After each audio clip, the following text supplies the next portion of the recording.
విని, భీష్మ పితామహ, మా దేశాచారాన్ని అనుసరించి కొంత కన్యాశుల్కం సమర్పిస్తే కాని వివాహం జరపడానికి వీల్లేదు అన్నాడు. భీష్ముడు సువర్ణ రత్నభూషణాలు అర్పించి మాద్రిని తీసుకువచ్చి పాండురాజుకి వివాహం చేయించాడు. దేవక మహారాజు దగ్గర ఉన్న బాలామణితో విదురుడికి పెళ్లి జరిపించాడు. అందరూ హాయిగా సంసారాలు సాగిస్తున్నారు. ఆ రోజులలో పాండురాజు తన భార్యలిద్దరితో వనవిహారానికి వెళ్ళి అక్కడ వేట సాగిస్తూ సాంసారిక సుఖం అనుభవిస్తున్న లేడి జంటలో ఒక దానిని బాణంతో పడగొట్టాడు. ఆడులేడి గిలగిల తన్నుకు ప్రాణాలు వదులుతూ, మహారాజా, బుద్ధిలేని ఆటవికుడైన ఈ దశలో ఉన్న జంతువు మీద బాణం వెడవడే, రాజవంశీయుడవైన నువ్వు ధర్మం తెలిసి కూడా ఈ పాపానికి ఒడిగట్టావంటే అది నీ ప్రారబ్ధం. వేట రాజధర్మమే కావచ్చు, కాని రతిక్రీడలో ఉన్న జంతువును సంహరించడం న్యాయం కాదు. స్త్రీ సుఖం ఎరగని బ్రహ్మచారివా? దీని ఫలంగా నువ్వు కామవాంఛతో స్త్రీని సమీపించిన కాలంలో ప్రాణాలు వదులుతావు అని శపించింది. పాండురాజు విచారంతో భార్యలిద్దరినీ సమీపించి, మీరిద్దరూ హస్తినాపురం వెళ్ళండి, నేనింక సన్యాసినే, ఇక్కడే ముక్తి మార్గం చూసుకుంటాను అంటే కుంతి, నాథా, సన్యాసం అవసరం లేదు, మమ్మల్ని కూడా మీతో ఉంచుకుని ఇక్కడే ఆశ్రమం నిర్మించండి, విరాగంతో పరమాత్మను ఉపాసిద్దాం, కాదంటే మేమిక్కడే ప్రాణాలు వదులుతాం అనగానే పాండురాజు అంగీకరించాడు. అక్కడ వానప్రస్థం సాగిస్తున్నాడు. ఒకనాడు పాండురాజు కుంతీదేవిని పిలిచి, సంతానహీనుడికి ఇహంలో పరంలో సుఖం శాంతి ఉండవు. దురదృష్టవశాత్తు నాకు సంతానాన్ని కనే అవకాశం లేదు. నువ్వు బాగా ఆలోచించి ఏదో మార్గాన సంతానవతివి కావాలి.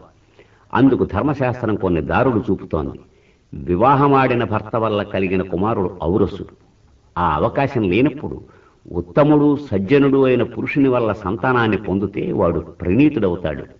అందుచేత అటువంటి ప్రయత్నం సాగించు అనగా, మహారాజా, ధర్మవిధురైన మీరు ఏం మాట్లాడుతున్నారో ఊహించారా? మిమ్ము తప్ప ఎవరినీ నేను దరిజారనివ్వను. మీ పాదసేవలోనే నా జీవితం కడతెరాలి. అలానే ఈ జీవితం కడతేరిపోవాలి తప్ప పరపురుష స్పర్శను సహించను. ప్రాణేశ్వరి, భర్త చెప్పిన మాటను శిరసావహించి ఆచరించడం కంటే పతివ్రతకు ధర్మం లేదు. సంతాన వాంఛతో ఉన్న నాకు సంతోషం కలిగించడం నీ విధి. అయితే వినండి, మీ శాసనాన్ని అవశ్యం ఆచరించగలను. ఒక మహర్షి అనుగ్రహం వల్ల పొందిన మంత్రబలంతో ఏ దేవతను ఉపాసిస్తే ఆ దేవత వల్ల నాకు సంతానం కలుగుతుంది. మీ అనుమతితో ఆ మంత్రాన్ని ఉపాసించి పుత్రవతిని అవుతాను అని యమధర్మరాజును, ఇంద్రుని, వాయువును ఉపాసించి వారి వల్ల ధర్మజ భీమ అర్జునులను కన్నది. ఇక్కడ ఇలా సాగుతూ ఉండగా హస్తినాపురంలో వ్యాస మహర్షిని సేవించి ఆయన అనుగ్రహంతో 100 బిడ్డల తల్లి అయ్యే వరం పొందిన గాంధారి కుంతికి ధర్మరాజు పుట్టిన వార్త విని విచారంతో గర్భం మీద తాడనం చేసుకుంది. దానితో లోహ సదృశమైన పిండం బయటపడింది. అప్పుడు అక్కడికొచ్చిన వ్యాసుల వారు ఆ పిండాన్ని నీటితో తడిపించారు. అది 101 ముక్కలైంది. అన్నిటినీ నీటి కుండలలో పెట్టించి భద్రంగా వాటిని కాపాడుతుంటే పుత్రులు వస్తారు అని చెప్పాడు. కొన్నాళ్లకు మొదటి కొండ నుండి దుర్యోధనుడు పుట్టాడు. వాడు పుడుతుంటే గాడిదలు ఓండ్ర పెట్టాయి, ఉల్కలు పడ్డాయి, ఉత్పాతాలెన్నో గోచరించాయి.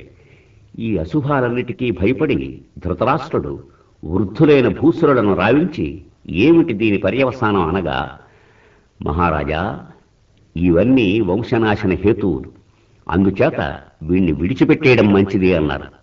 పుత్రవాత్సల్యమున్న ధృతరాష్ట్రునికి వాని మాటలు చెవికెక్కలేదు. ఆ తరువాయి మిగిలిన కుండల నుండి 99 కొడుకులు, ఒక ఆడబిడ్డ కలిగారు.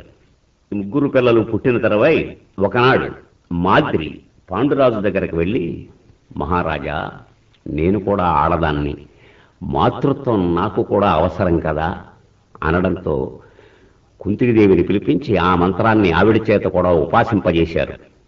మాద్రి చాలా తెలివిగా అశ్వినీ దేవతలను ఉపాసించింది.